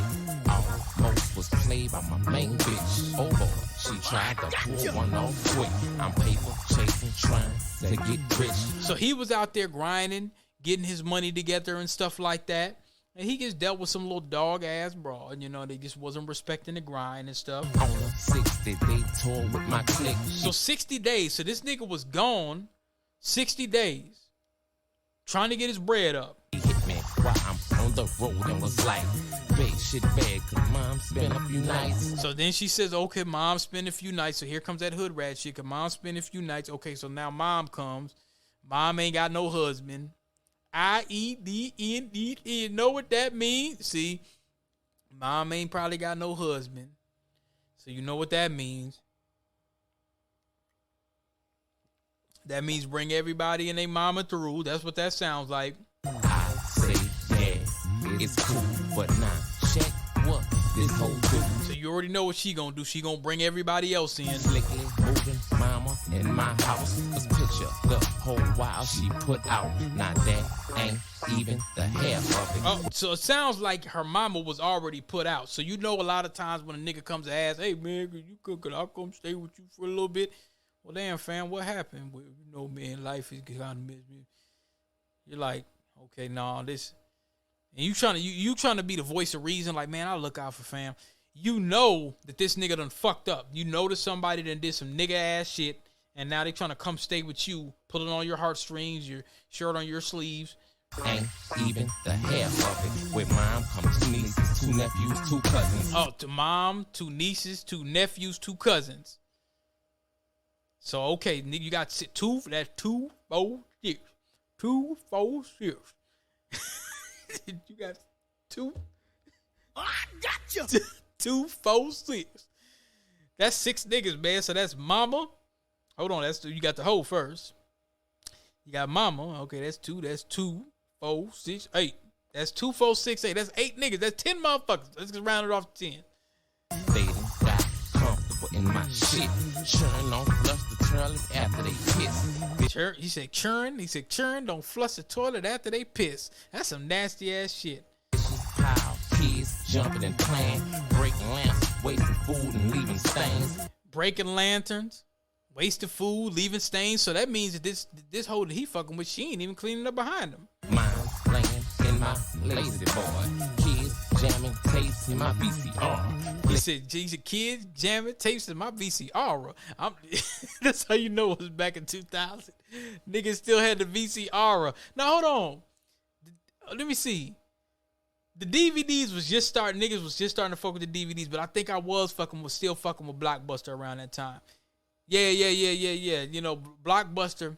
Yeah, we was still going to Blockbuster. Cause the only nigga I knew that had a DVD was my nigga Jay that's down in Atlanta. Shout out to him. That nigga had a DVD. Folks was the first nigga with the DVD. He said they was jamming in my VCR. Tapes in my VCR. Flicking my TV like a light switch. Dog only stop me from killing. Oh no, hold on. I went too far. Let's go back. The VCR. Leaving stains, mine laying in my lazy boy. Kids jamming tapes in my VCR. Flicking my TV like a light switch. Dog only stop me from killing this bitch. I'm on the way back to my crib. I pull up this. Can't be where I live. So he comes back. You know the disrespect. He comes back. It must be a nice little cool little crib. It was a nice little cool little crib. You know what's crazy? When I was watching BG's mother talk about Cash Money, how like, and you know, she didn't really disparage Birdman or none of them. She was like, man, she was hitting them up. He says she was, you know, they was straight, like just giving them bread or whatever like that. She said the money was coming in too fast for them niggas to know. So I don't know. I mean, like I say, I don't never want to, you know what I'm saying, pack a watch on how they did business with each other, but how she was saying that, you know, there's always discrepancies talking about the masters, royalties, and stuff like that. But I'm going to say this. When you're still learning the business, now they understood that distribution deal. They were smart enough for that. But shit, that nigga Chopper City in the ghetto, he coming out of New Orleans. He probably ain't really got a lot. He coming off the block. You know what I'm saying? Niggas, he was the first person to cash money. A lot of people don't know that. They thought, it was Lil Wayne. Nah, it was BG. BG was the first flagship artist of Cash Money. A lot of people don't know that. But see, I've been buying Chopper City in the ghetto since like 97 and shit like that. You know what I'm saying? So a lot of people don't know that. They don't know that. So he was probably living good. And old girl was like, you know, he probably had a fine little broad, and then you moved our people in. He had a good heart. That shows he had a good heart. But she was grimy. I jump out, ready to start fucking. I'm pissed off, mad, and disgusted. Bitch trying to give me an excuse. It ain't nothing you can say. So a lot of times what people do is when you catch them up in a lie. This is Cain and Abel. Cain killed Abel. Cain killed. I got you. Cain. Hey, yo, let's get paid. Cain killed Abel, nigga. People start coming up with different excuses on why they did what they did after the fact. After you caught on to their little slimy ass, grimy ass lies. And see, this is something that she's been infused by her hood rat mother and her hood rat aunts and aunties and her little no name, no show up daddy. She subscribed to this mentality a long time ago. So instead of adding to this man's house, keeping it clean and making sure there's some peace and serenity, this man comes off a tour and this is how you leave the house and you're trying to explain it. So you didn't have no respect for this man is what you're saying. And you're trying to cape, oh, well, this is, no. Ask the mom stay, cause it was bad. You ain't say nothing about your whole fam. Look at my shit, it's fucked up. And it smell like a project cut. You ain't had a decency to clean up. You, your mom, and I'm sure gonna pack up. Please hurry before I go off and mess around in here and Catch hit a your charge. charge. You done showed me you ain't shit. You showed me a bitch, gon' be a bitch. Look what you done caused in my This is house. the best part right here coming up. The whip, bitch. Get out. That shit was so damn dope. Listen, this is the hip hop quote. Because everybody's dealt with somebody in their life like this. Everybody's dealt like this. They've had somebody in their life like this. Now listen to this one here. Now, this part right here, this is my shit right here. Now listen to this part. Here's another fucked up episode. My cousin came to visit From Chicago. Oh Lord. One of his cousins from Chicago. So he's like, okay, my cousin from Chicago, he probably came down there like, oh, you know, probably try to come in. I don't know, man. He probably tried to come at him like on some, because basically when somebody moves in with you and they're not respecting your shit, they're kind of coming at you like you don't catch on, like you slow. He probably came down from Chicago like, yeah, this old slow ass bumpkin country ass nigga. Nah, country niggas ain't slow. Don't get it fucked up. You heard what Scarface and Nas said, nigga. Hold on, let me play it. Hold on. No, we gonna go down memory lane. We gonna take the liberal limousine down memory lane. We gonna take the liberal limousine down memory lane. Yes, sir. We gon' hold on. They had the coke game, something crazy, so don't test. Niggas so dangerous, so don't test them. They make you disappear knees in their ass when they catch. Some niggas fuck the enemies in their ass when they catch them. Weird ass niggas so dangerous, so don't test them. ran Tennessee. Other niggas ain't shit. The Heron blunts crazy. Soul music out. Other niggas independent label, real kid that I won't forget. Soul CD. Don't test her, they make you disappear. This a year that I won't forget. Soul CDs, double platinum, met more execs. Southern niggas, independent label, real killers. Know the business, ran Tennessee for years, now they chillin'. They had the coke game, something crazy. Soul music out the trunk of their car, that shit amazed me. Put me on the Heron blunts, Sherm or something. Took a puff, what the fuck, I turned and punched them. Southern niggas ain't slow, nigga tried to play me. Hey. Left from around them dudes, they cool, but they crazy. Yeah. Seen him since we was young bucks. I turned here's another fucked up episode. My cousin came to visit Chicago. I ain't seen him since we was young bucks. I turned up. He's a wannabe, but a bust up. See? And he said, I ain't seen him since we was young bucks. I talked about that the last episode. You know, you got family that, you know, and some of them niggas you grew up and went around them, you know them, but you don't know them. Like Bernie Mac said, you know him, but you don't know him. He says, I turned thug. He's a wannabe buster. Basically, his cousin was a lame ass nigga. You know what I'm saying? But it's your cousin. You know, you love him. You know, you love your cousin. You love your family. You're like, this gets a lame. This nigga is lame as fuck. This is fucking lame. I gotcha. This nigga's lame as shit, man. But it's your cousin. You love him. You know what I'm saying? And he's trying to look out for his cousin. You know what I'm saying? He's trying to look out for his cousin. You know what I mean? It's a Players Club moment. Use what you got to get what you want. Lou, use what you got. Bust up. So while he down visiting, he stand with me. I put him under surveillance, learned him in a week. That was dope. He said I put him on surveillance, learned him in a week. That was dope. That was dope as hell. He said, man, I watched this nigga in a week. See, his cousin tried to come down there on some slick shit. Because he was doing, let's be very clear, y'all. No disrespect to Chicago. That nigga was doing that shit in Chicago. He was doing the same shit. Whatever he was doing down in the South, that nigga was doing that shit in Chicago, no matter where you at. Or where you're from, I mean. You know what I'm saying? Because the same thing you were doing back down there, that's gonna transcend, you know. He don't put 100% in his hygiene. So this nigga don't put 100% in his hygiene, which means this nigga ain't washing his ass. He's sitting around. He's not washing his ass. You can't have a job because you know you can't go to work smelling like a hippopotamus farm. You can't smell like a hippopotamus farm, so he ain't putting 100% in his hygiene, so he's sitting up in your shit, funking up your crib, Dr. Funkenstein. He don't put 100% in his hygiene. He lie and stuff about what he doing dead in the street. So he's lying. He be in the street, bullshitting around, so funky as hell with a bunch of other funky ass niggas, because you know you with some other funky ass niggas. So he's telling BG, hey, look, you know, I'm out here doing this, I'm doing that, and he's lying because, you know, it's going to show. So he's like, okay, nigga, you're lying. You be in the street. He eating, he shitting, he sleeping all for free. He's eating, he's sleeping, he's shitting all for free. You think it's the DoubleTree. So basically, he's just, you know what I'm saying? He ain't doing shit. He ain't cleaning behind himself. He think it's the DoubleTree. So now he ain't cleaning behind himself.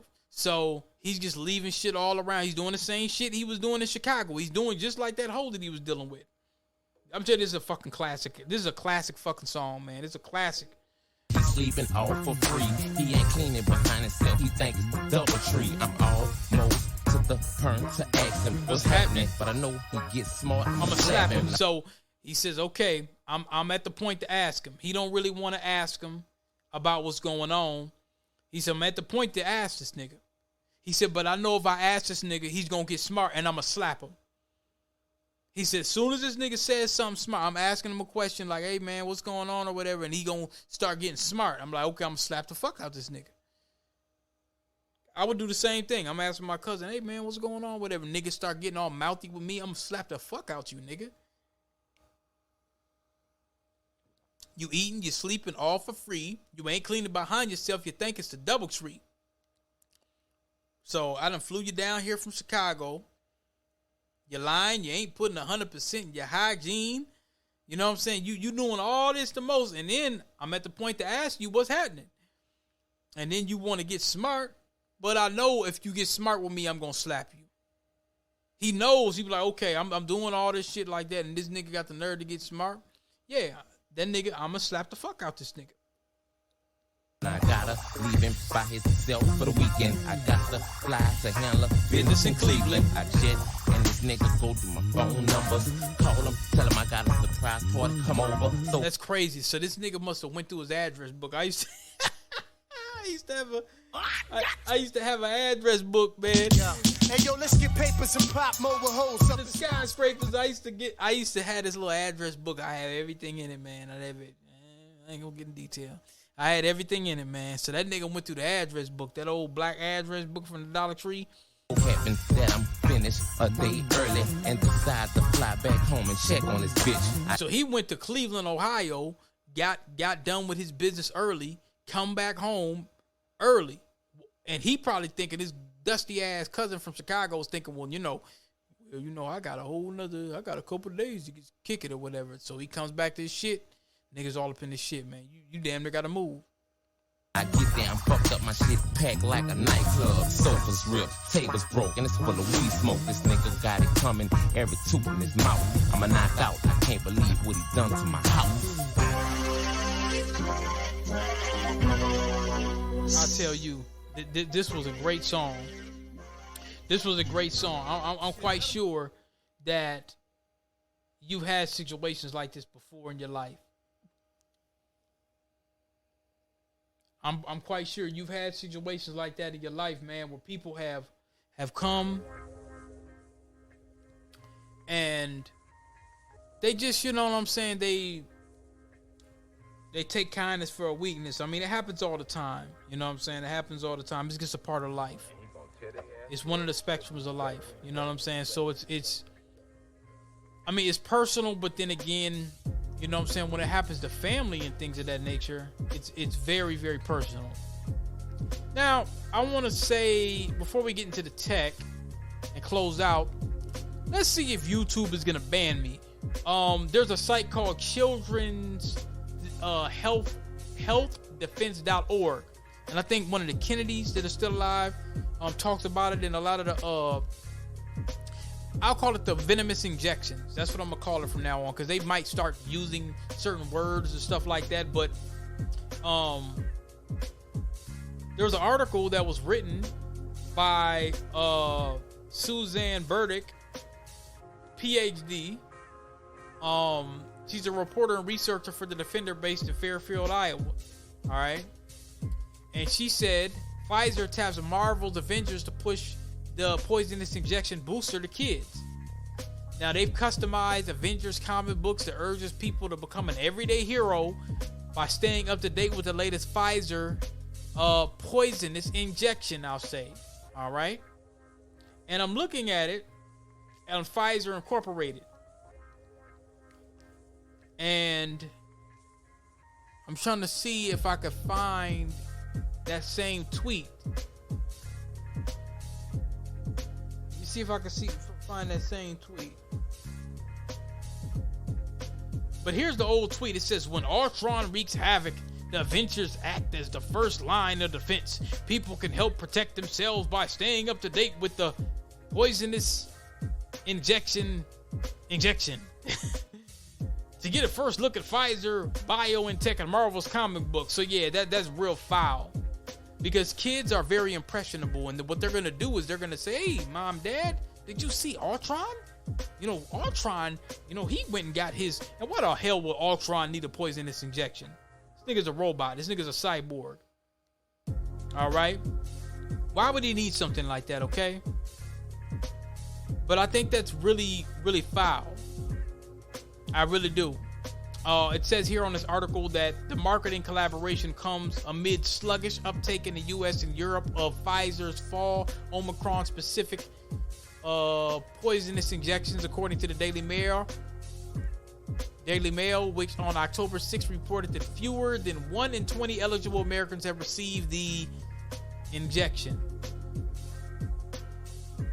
According to the most recent data from the Centers for the CDC, only 7.6 million Americans have opted to get the updated injection as of September 28th, almost 1 month since the U.S.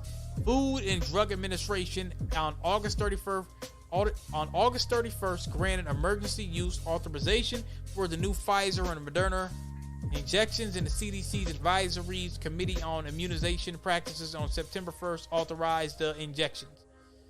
Yeah.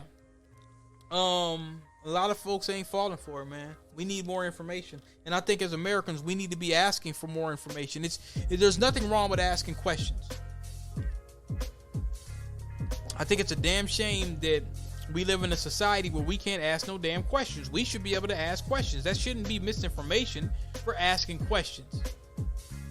Okay, I'm not going to read any more, but y'all should go check that out. The Defender, Children's Health Defense News and Views.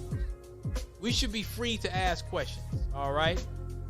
Now, I do want to play this here. Now, listen to this. Shout out to Bill Gates of Hell.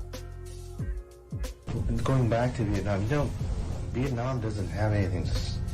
There's no such thing as autism in 1975, in year 2000, year 2001. There's no such thing. When Vietnam signed the WHO, when Vietnam signed into the International Monetary Fund, the banking system, Bill Gates and the Gates Foundation introduced the vaccination program into Vietnam. Now Vietnam has over a 300% rise in autism. There you go. Hold on. Yeah, you hear that? Let me play it again. Back to Vietnam, Vietnam doesn't have anything. There's no such thing as autism in 1975, in year 2000, year 2001. There's no such thing.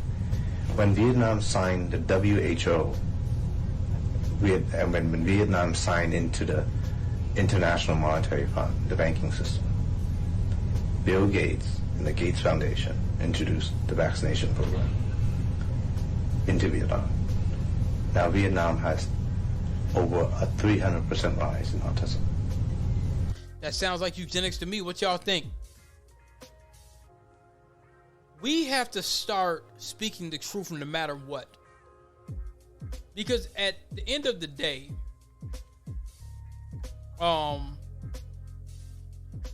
we're going to be held to account anyway. It's not going. I love to play this. This for all these. Because you can't say it. Niggas. You got it on camera? Did you, Asher? Yeah, you can't say the N-word, my boy. You can't say the N-word, my boy. Yeah, you can't say the N-word. Because you can't say it. Niggas. You got it on camera? Did you, Asher? Shit. I got you. You thought you got away from me, didn't you? You thought you got away from me, didn't you? You can't say the N-word. He had a whole skateboard. You got it on camera? Did you, Asher? Oh, shit. Damn. He said, you can't say the N-word, my boy. I like that. You can't say the N-word, my boy. You can't say the N-word. Yeah, you can't. You can't say the N-word, sir. You can't say the N-word. Now I want to say something that his sister going off. His sister going off. I talk about money. I talk about marriage. I talk about all of that type of time as Black Americans here, we have country. Regardless of you living there for 10 years, regardless of you having a job. This sister going in. You, regardless of you living there for 10 years, regardless of you having a job there, they will not allow your input to affect the conversation. It's going to be like, don't you dare come over here. Your mama ain't from here. Your mama's mama ain't from here. Your family did not help build this country. Your family sacrifice didn't go into this country. So the Nigerians would have no problem telling you, excuse me, you can maybe give your little opinion, but please don't. You could not discredit their experience because you're not invested there. Right. So that's what it come to here is for a long time as Black Americans here, we have had a lineage and a culture the whole time. It's just been unclaimed. Last night, I saw some of the best FBA culture I saw, and we was doing that Detroit ballroom stepping with the Detroit players.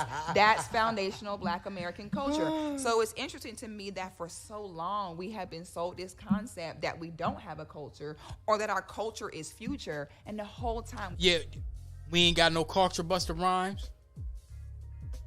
Yeah, nigga, we got culture. Yeah. We have culture. We are the culture. I'll let the sister speak. We had this rich culture that we didn't even know about. Right. So now we're claiming an unclaimed culture. And it's simply to say, just like Black Americans are not going to other Black countries and discrediting their experiences or how they do things, we're asking for the same thing in return. We got where we are here by not saying, let's just deal with it. Right. Our ancestors were like, fuck this. We're not about to keep picking this cotton. Like, there was someone picking cotton that was like, I don't want my grandkids doing this. Yeah. And even though they knew that it was not going to change in their lifetime, you know, they still went about doing it. So that's how I feel when it comes to the concept of being FBA is, yes, it's true. So let's say my house is dirty as hell, and then I come over here and be like, y'all, you need to clean your house. It's like, ma'am, if you don't go back and clean your house before you tell me about my house. So my thing is, if you're not in your country because you know that the opportunities are not as good as they are here, how can you come here and critique us? How can you come here? Right. Let me see. Now, Castle Black folks of the Negro Knights Watch. Yeah, if you from a different country and you a Black person, if you from a different country, you a Black person, don't you dare come over here to America and start talking about what we need to do. We've been pretty silent, kind of cool on it or whatever like that. No, nigga, don't come over here talking about what we need to do and your country's in shambles and you flee from a different country to come over here. No, you can't do that. Because, see, we can't go over to other countries and start talking about what people need to do and this, that, and the third. Here and call us lazy when all you did was bring your toothbrush, but we built the whole house. So to me, it's not even about a divide or a war. It's just simply about getting reciprocated respect, because you don't see Black Americans going to no other Black country telling people about their stuff. That's we right. respect their experience. And it's simply saying we want the same, especially when it's our grandparents' sacrifices of why we can even come here and have these opportunities. So why is there pushback from people that migrate over here? Well, what do you mean? So it's almost like those that migrate here, because you wouldn't believe it. So I got roped into a conversation, which, you know, that ain't even my shtick, right? Like, I mean, you don't even talk about that type I of talk about money, I talk about marriage, I talk about all of that type of stuff, right?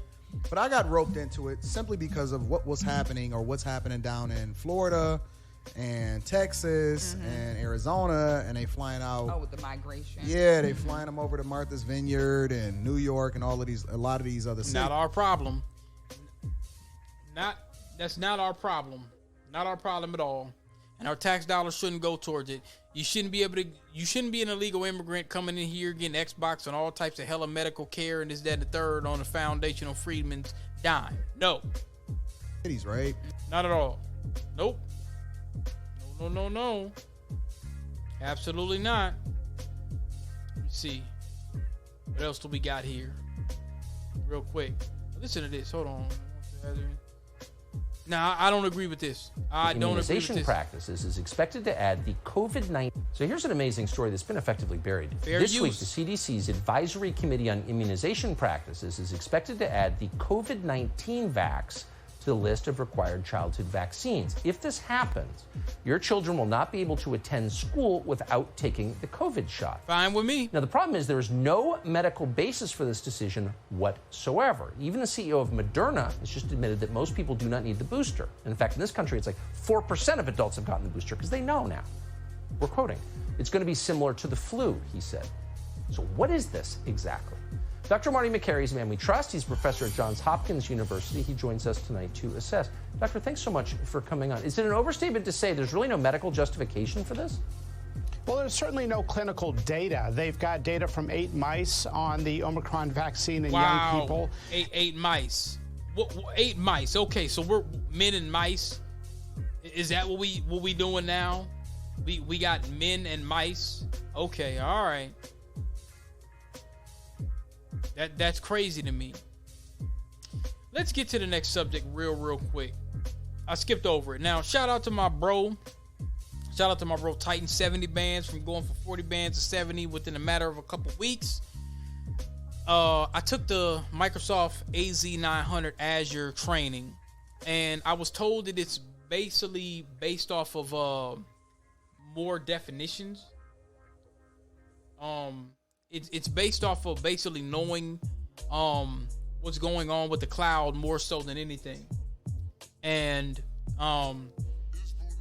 just understanding some of the cloud concepts and terminologies and things of that nature in Microsoft Azure. But I am told that the labs are best to work on those. You want to work on the labs.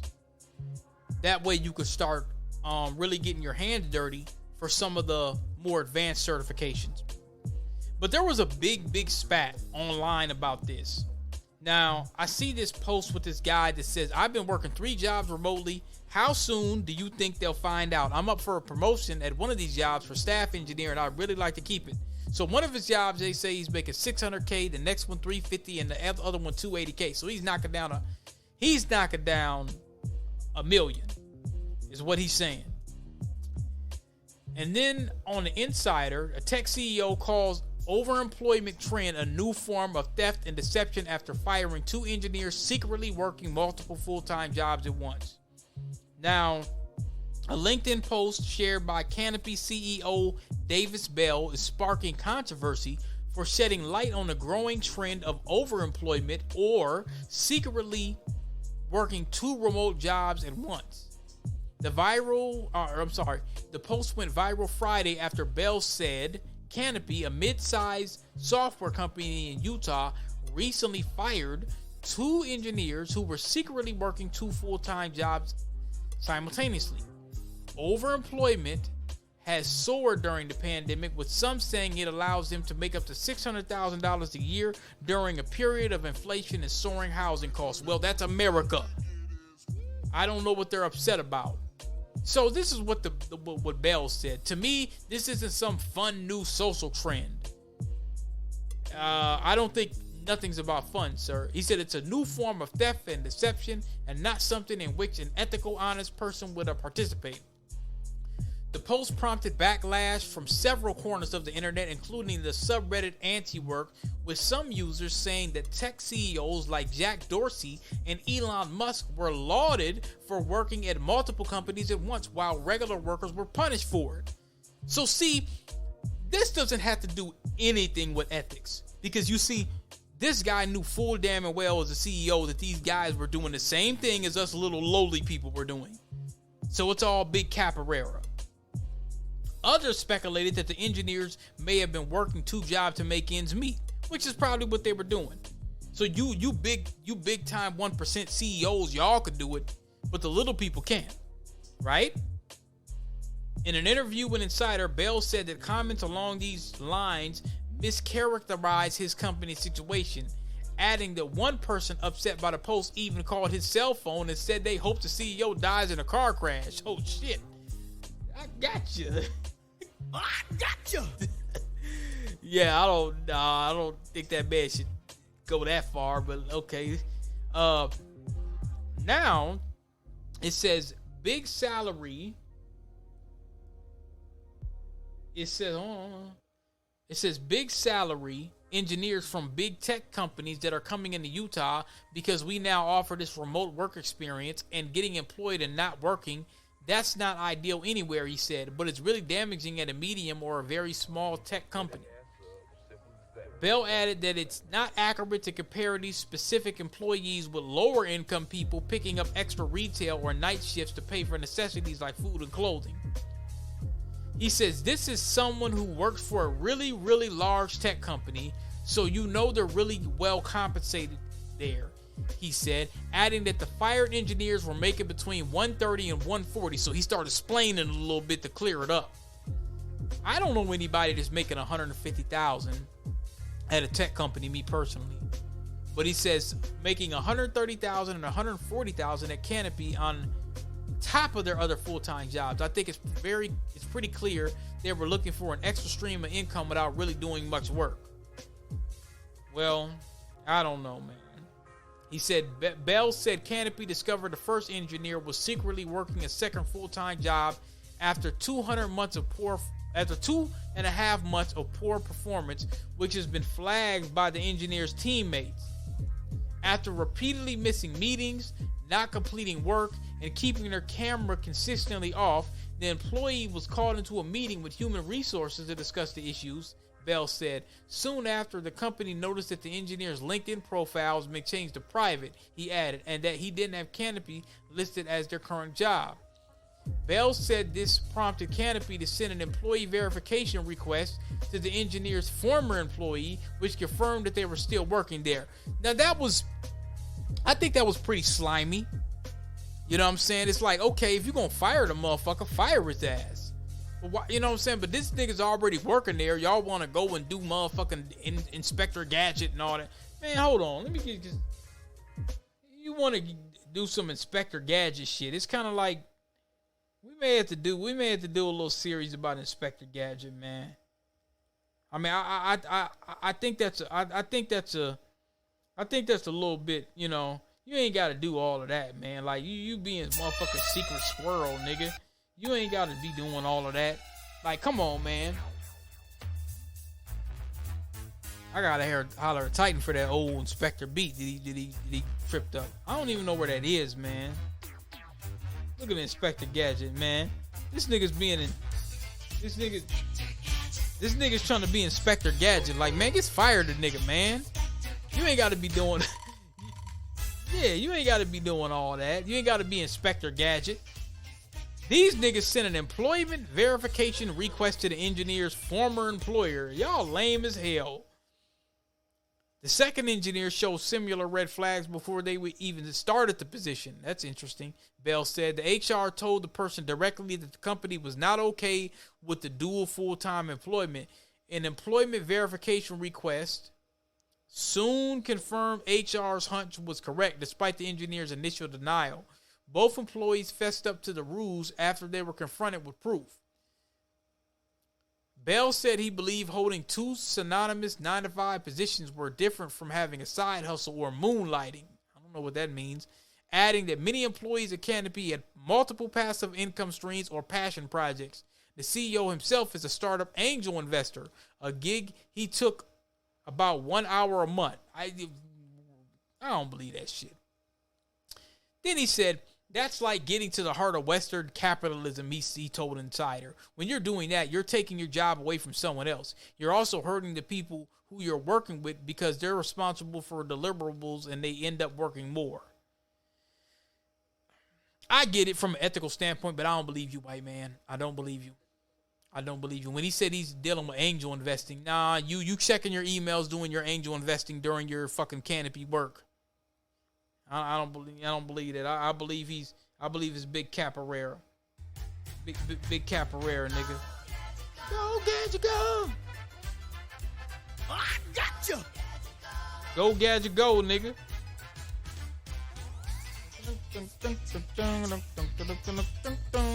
Yeah. Go Gadget go, nigga. Go Gadget go, damn it. Yeah, I don't know, man. I don't know. I mean, hey, you know, that's going to be a little character. That's going to be a little character decision for y'all. But, you know, politics, tech, and tangibles. Bagland Podcast. Politics, tech, and fucking tangibles. What y'all think about this shit in Chicago, the Safety Act? What y'all think about the Safety Act in Illinois? What do y'all think about that? Talking about it ain't a purge law. All crime is legal for the next 24 hours. That's the concept of the purge, right? That is not the case here in any way, shape, or form. What this law actually does, this is just redressing bail. You are not being given and invited for any free-for-all for crime. Wait a minute. I got to ask some questions. Where is he from? Olayemi. I'm not trying to disparage the sister. Really nice looking sister. Olayemi Olorin. Okay, so you know she's not a foundational. She's speaking on Chicago business. Now, she from Chicago by downtown, or is she from Chicago? Hold on. Oh, we need to go back. The Purge is a time where they say this is a free-for-all. All crime is legal for the next 24 hours. That's the concept of the Purge, right? See, they get folks like this, and she's kind of bucking her eyes a little bit. She's likening the Purge law to the Purge. They said social media people are likening the Purge law to the Purge, and they got her out here bucking her eyes. Very nice looking sister. I don't want to disparage her. She's a public defender with a viral online video. Okay, so if it's viral, you know the race soldiers got behind it. That is not the case here in any way, shape, Oh, or she's form. bucking her eyes. She's bucking her eyes. Jail. You are not being given and invited for any free-for-all for crime. If they say you're dangerous, you're accused of these felonies. If you're accused of a violent crime, you're just going to be detained. My name is Olayemi Olurin. You can call me Olay. I am a public defender for the Legal Aid Society in New York. I am a political commentator and what I would just generally like to call a professional loudmouth. Our cash bail system, the way it works is people set bail on you, the court set bail on you, and if you have the money, you get out, you can buy your freedom, and if you don't, you sit in. And it really doesn't have a public safety component. It's often talked about that in the media. People, the minute you talk about cash bail, they go, oh, well, you want danger. Now, wait a minute. She's supposed to be in New York, but the Safety Act is in Illinois. So what's going on here? You're out, regardless of how much you met in danger. Happens at arraignments. You wouldn't even be punishable by jail time. But because of the bail system, people who... Man, listen, man. Hold on. I see something, House Bill 3653, a number of measures to increase police transparency and accountability. Listen to this. Now, in this Safety Act, I think it's Big Capoeira, but it's talking about reporting deaths in police custody. Requires police to provide a predicate offense for resisting arrest. Expands police training. Oh, that don't mean anything. Statewide standards to services for officers to receive regular mental health screenings and assistance. Requires police departments to participate in the FBI's use of force database. Prohibits chokeholds. Imposes upon police a duty to intervene in excessive use of force by another officer. So that's violating the blue code of silence. That's not going to happen. Enhances whistleblower protections. That's not going to happen. Extends all restrictions of the use of force that apply to law enforcement officers to bounty hunters. Ban the use of certain military equipment and provide guidance on the use of crowd control. Requires the maintenance of police misconduct records and require the use of special prosecutors. Shout out to Fammy the Mammy down in Atlanta. Young Thug. All right. Requires use of body cameras by 2025. Okay, so you can kill about 3-4 niggas in the next 3 years. Anyway, removes the requirement for sworn affidavits for police misconduct complaints. Blue code of silence. All right, now there goes the detainee, prisoner, and citizens' rights. I'm just going to skip that. Military equipment, tracked armor devices, weaponized aircraft vessels, firearms and ammunition of 50 caliber or higher, grenade launchers, bayonets. What the hell? Man, listen. Let me tell you, this is all capoeira. This is all, hold on, let me play the capoeira. And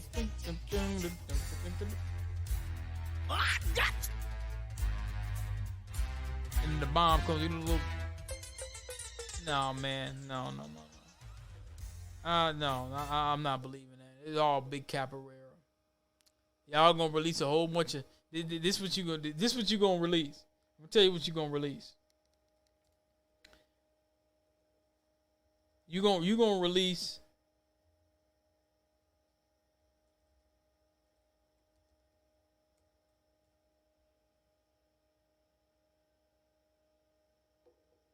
This is what y'all gonna release. You gonna release some shit like this. Hold on, let me. Who is this dude? Fuck. I can't remember this. It's always these little new guys. And I'm not hating on them. I swear I'm not. I'm not hating on these young guys, man. Man, this is a big ass turtle. What the hell? Wildly awesome. So this guy, look at the range of motion for his. That is a long neck turtle. This is on the gram, the reptile zoo. This is a long about a lizard, long-lived lizard neck face. Hold on. What the? Oh Lord. Okay, let me get out of here. That shit look really weird.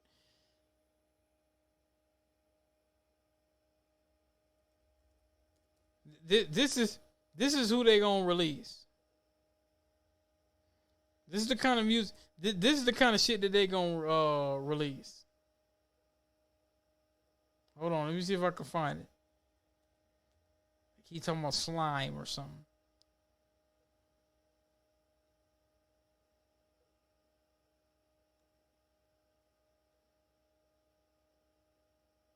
Yeah, I don't know. I don't know. I can't find it. These niggas pronounce that shit so crazy. But yeah, I don't know, man. I don't know. I don't believe anything that lady. She could be a suspected tether. I'm not really sure, but she was bucking her eyes a little bit too much for it at the beginning.